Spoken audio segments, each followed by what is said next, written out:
So, what is bringing down the market, though, right? Well, if you look at the U.S. market, okay, look at what's been happening with Nasdaq. Look at this, minus 220. Things just keep getting worse and worse and worse right now. There seems to be a big pullback on tech. That Magnificent Seven has lost within the last month, so since the beginning of this month to now, about 2.6 trillion dollars with the T. That's an average 125 billion per day. That's more than two times the market cap of Bitcoin. Nvidia alone has lost 1 trillion since a month ago. So something's going on right now. There's definitely a major pullback with tech overall. Wall Street is pulling back on tech. Now, I don't know if it's just seasonal or because some are taking profits because tech has been going up and up and up and up, right? That may have something to do with it.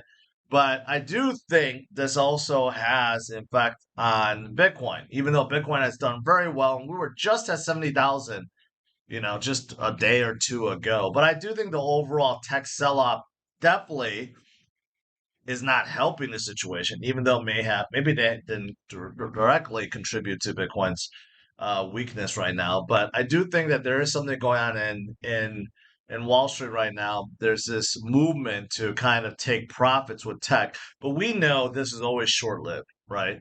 Because tech just continues to go higher and higher and higher and higher, and most of these Magnificent Seven stocks were just at all-time high just like a month ago, right? So there's always cycles, but there's something definitely going on. This is definitely something to pay attention to. Definitely not helping the situation right now, right?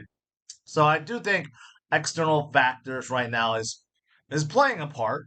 Why Bitcoin is still sitting around where we are right now and not at a new high where it should be.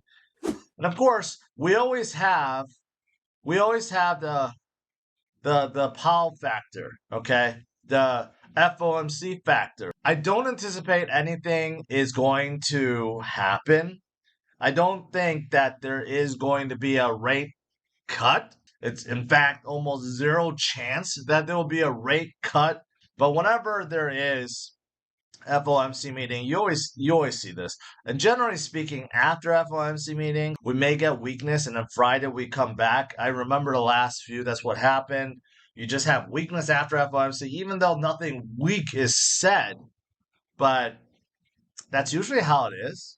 So, this also probably playing a part into it. And then, of course, it's not just the US. Everyone's waiting to hear what other banks are going to do, right? Bank of England, Bank of Japan, China, they had a couple rate cuts recently. So ECB, which already had one, Bank of Canada had one, some are still holding.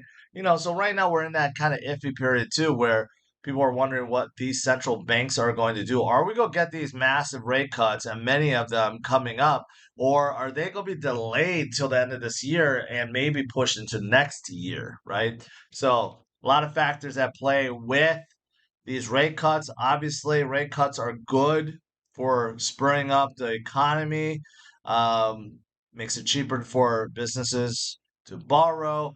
And with that, that makes it so that liquidity you know, swashes around, right? So there's that.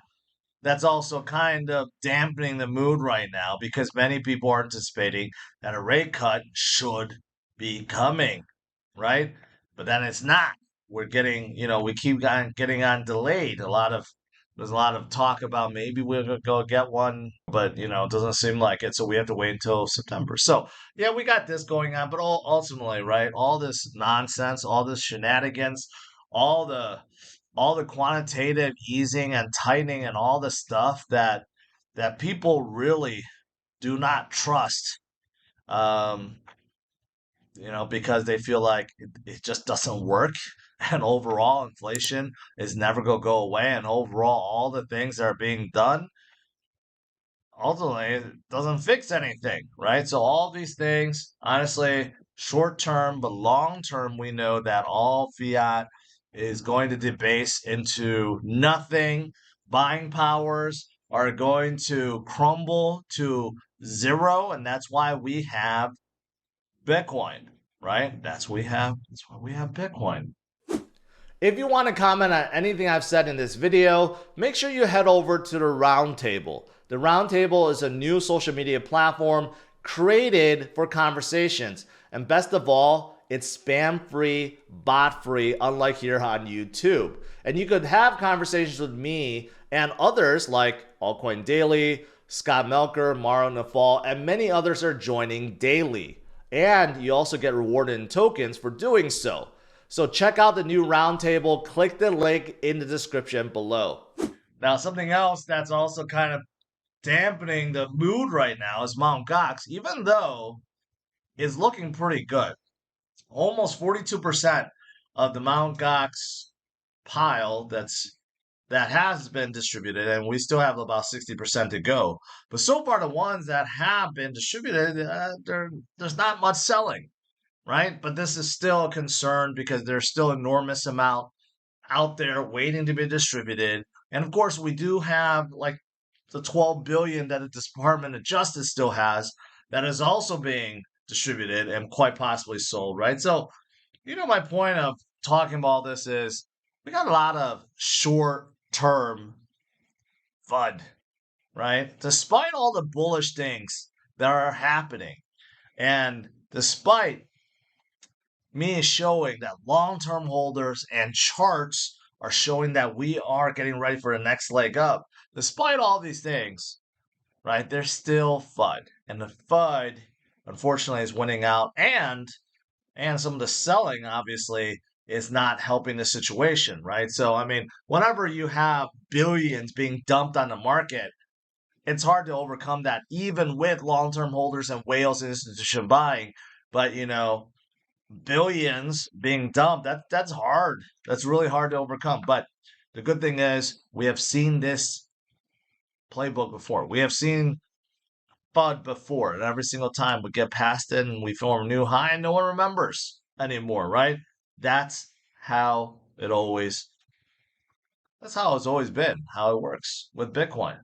Now, speaking of large whales, looking at Bitcoin's inflow into ETF, today, no surprise. Grayscale, massive 73 million outflow. And we also had small outflows from many other funds. The only one we didn't hear from is BlackRock. And I do think BlackRock is going to, again, have a massive inflow, just like yesterday. Yesterday seemed bad. Yesterday, it seemed like everyone's selling until we got BlackRock's numbers, and it was massive, 205 million inflow. So we don't have BlackRock's number today. It could be just as massive as yesterday. So that does tell me that institutions and the smart money and the big whales are still loading up on Bitcoin.